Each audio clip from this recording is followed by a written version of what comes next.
Aspire. Aiwa love is painful. Vegetarian. Regulate of life. Yeah. Leti baba. 2090 beats. Wakanditambisira nguva. Wakanditambisira yangu taimu. Wakanditambisira nguva. Wakanditambisira yangu taimu.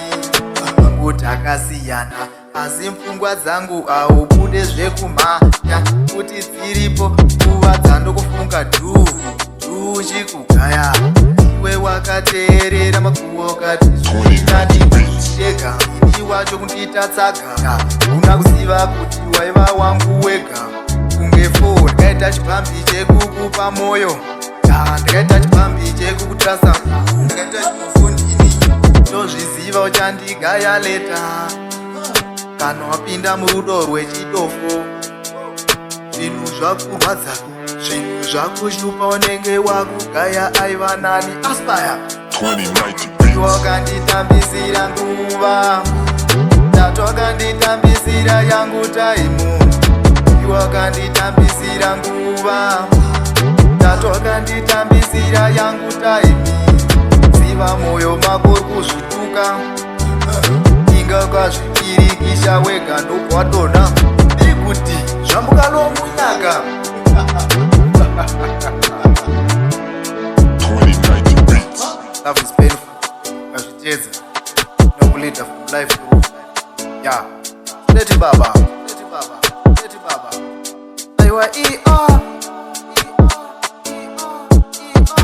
wakanditambisira nguva wakanditambisira yangu taimu wakanditambisira nguva wakanditambisira yangu taimu kutakasiyana asi pfungwa dzangu aubude zvekumhanya kuti dziripo nguva dzandokufunga dhuu chikugaya iwe wakateerera makuwa ukati zvinani kutega wacho kundiita tsagara una kuziva kuti waiva wangu wega kunge fo ndikaita chipambi chekukupa mwoyo ndikaita chipambi chekukutrasa ndikaita chimufundini ndozviziva uchandigaya leta kana wapinda murudo rwechitofo zvinhu zvakurwadza zvinhu zvakushupa unenge wakugaya aiva nani aspire leti baba